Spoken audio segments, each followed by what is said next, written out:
Hello दोस्तों, आप सभी का स्वागत है इस चैनल पे। आज हम लोग पॉलिटी का अगला लेक्चर देखने जा रहे हैं, जिसमें हम लोग प्रियम्बल से जो इम्पोर्टेंट क्वेश्चन है उसको देखेंगे। तो आइए शुरू करते हैं आज का क्लास। सबसे पहले जैसे प्रियम्बल एक इम्पोर्टेंट मतलब चैप्टर है, अगर पॉलिटी अगर पढ़ रहे हैं तो इसमें सबसे इम्पोर्टेंट चैप्टर में से आता है प्रियम्बल। इसको हमेशा आप लोगों को पिक पे याद होना चाहिए। प्रियम्बल का आप मेंस में भी इस्तेमाल कर सकते हैं, इंटरव्यू में भी इस्तेमाल कर सकते हैं, और ऑब्जेक्टिव से जो क्वेश्चन आता है तो उसको हैंडल हो ही जाता है।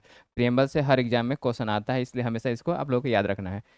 ये जैसे इंग्लिश वाला वर्जन है, इसमें से याद अगर पूरा ओवरऑल भी होना चाहिए और ये भी याद होना चाहिए। जैसे मान लीजिए कि यहाँ लिखा है sovereign, socialist, secular, democratic and Republic. ये हमेशा याद रहना चाहिए कि ये जो स्वरूप है यहाँ गवर्नमेंट का स्वरूप बताया जा रहा है। 5 प्रकार का स्वरूप है, ठीक ना। तो इसको आप लोगों को याद यहाँ रहना चाहिए। जस्टिस, जिसमें 3 प्रकार की जस्टिस की बात की गई है, सोशल, इकोनॉमिक और पॉलिटिकल। यहाँ ध्यान रखने वाले है कि रिलीजियस जस्टिस की बात नहीं हुई है, ठीक ना।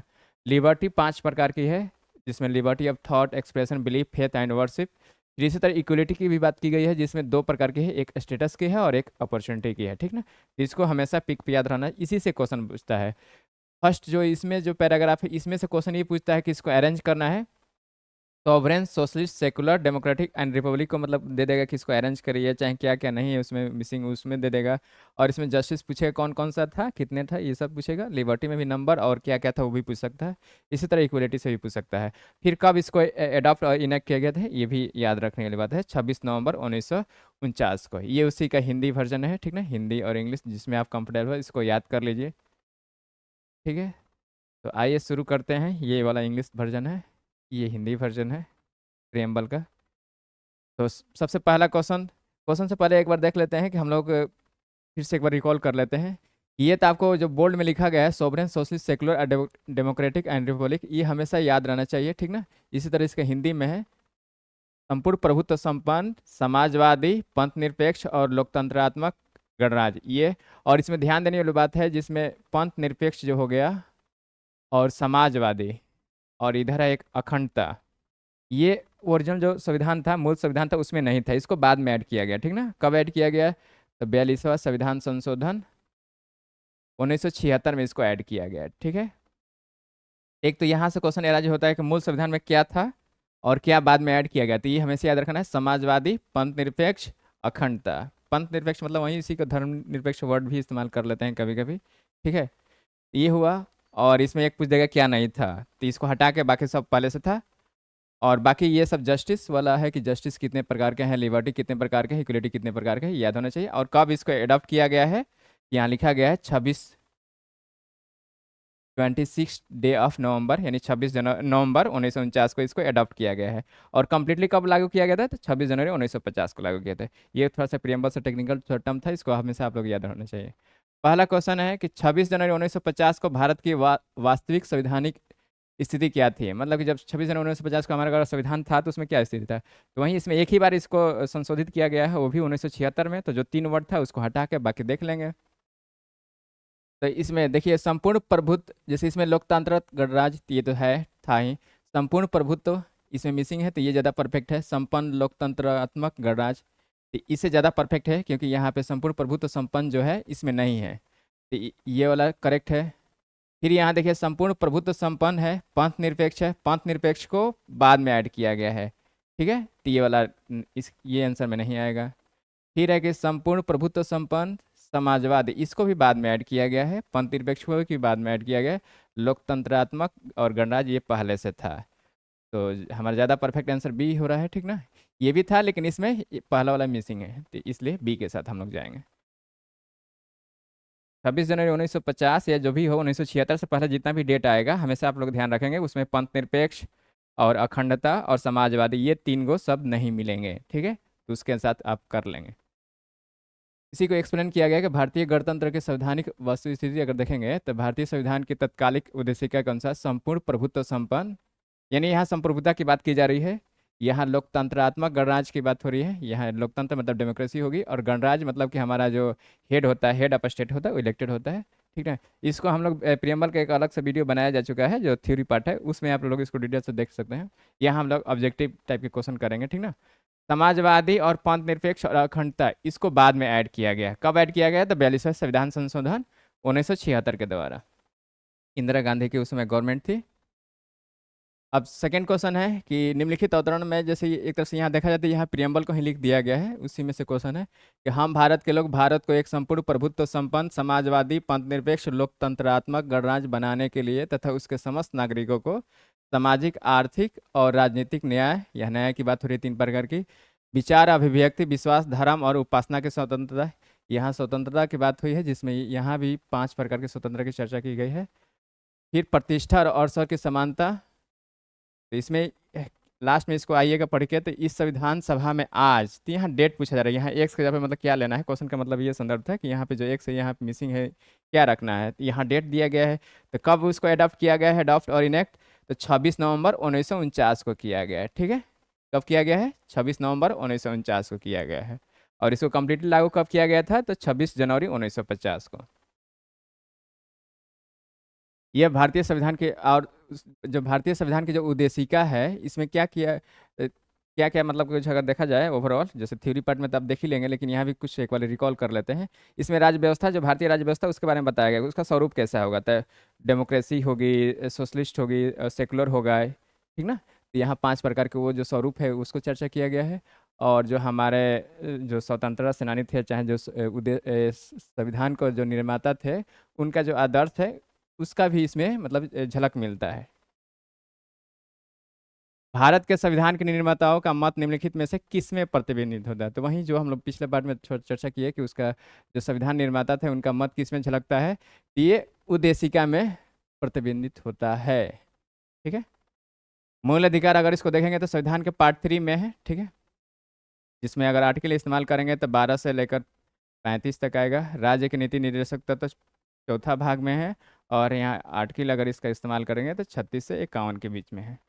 मूल कर्तव्य 4th A में है, भाग जो इसका चर्चा करेंगे 4th A, और इसका आर्टिकल है 51A।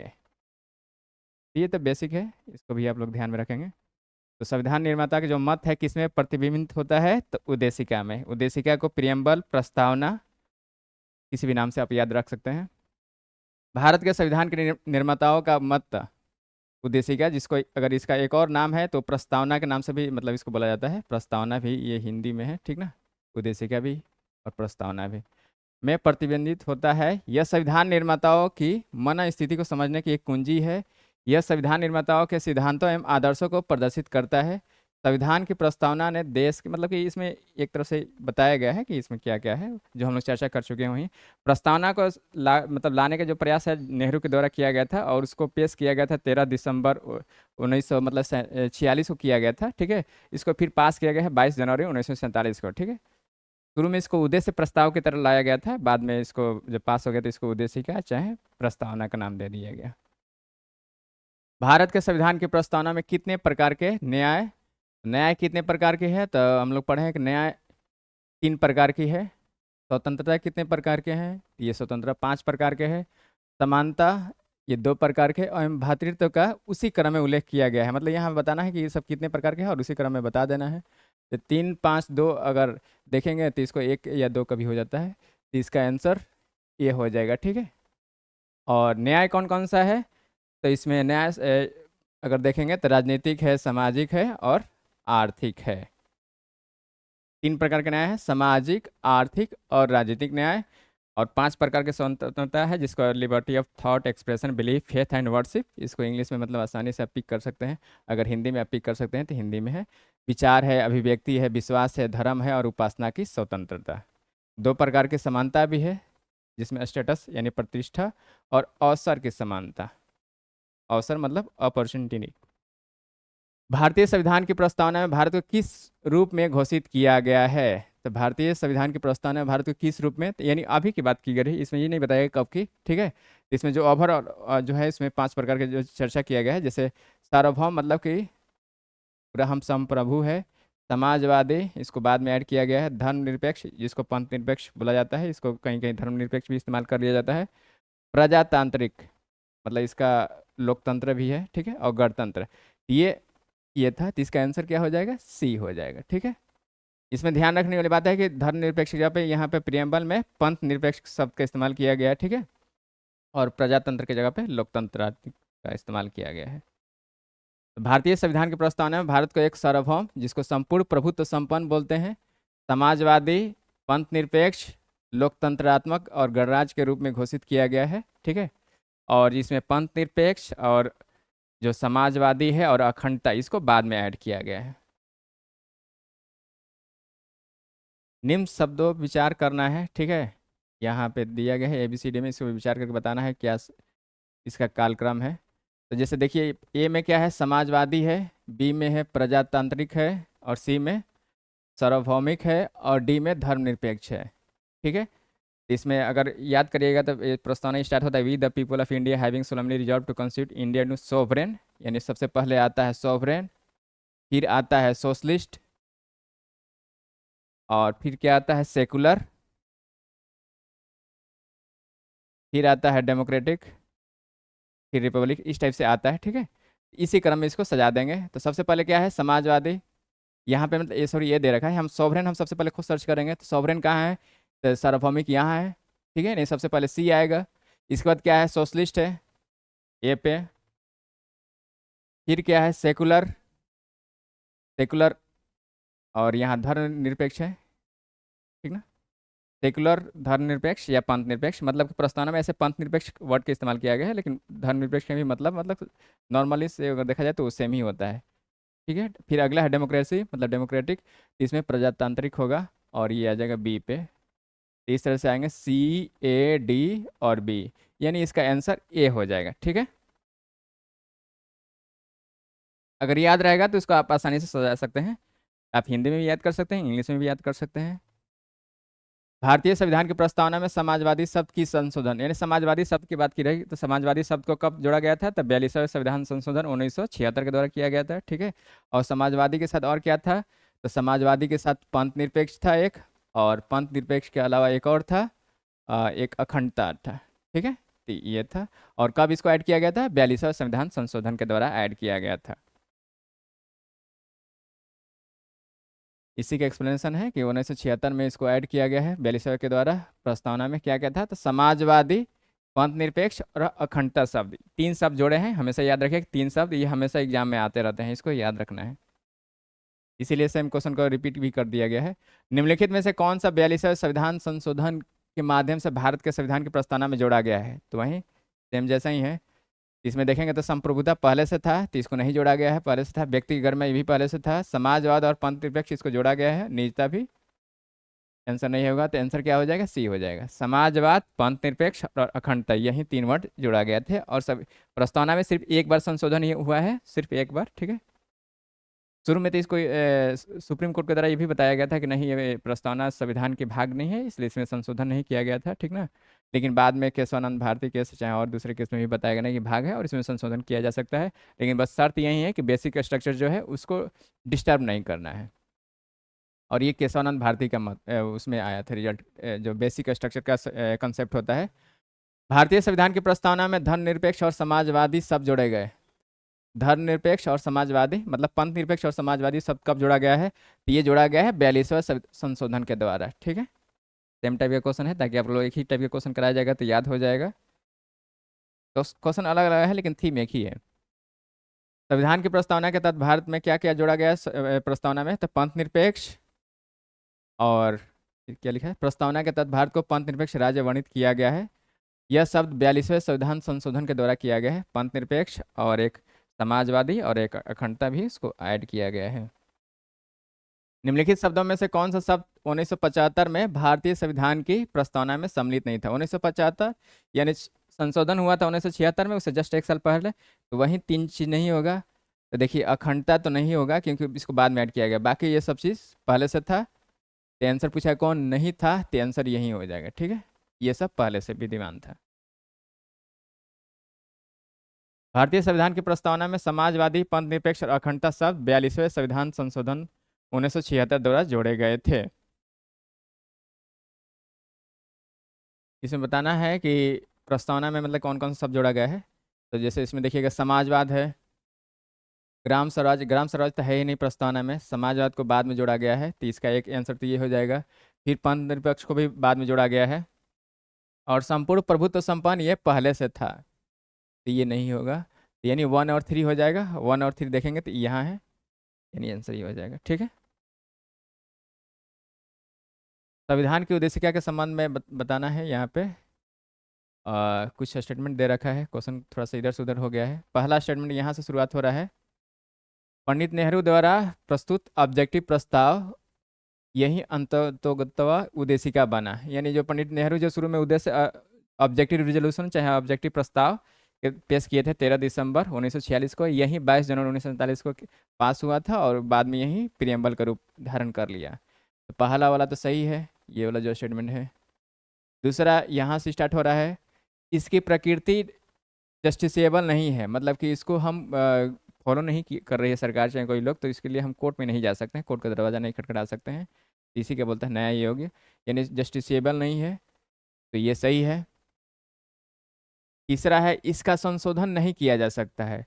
संविधान में एक बार संशोधन किया गया है, सुप्रीम कोर्ट भी बोल दिया है फाइनल कि नहीं, ये इसका भाग है संविधान का और हम इसमें संशोधन भी कर सकते हैं, मतलब कि पार्लियामेंट कर सकती है।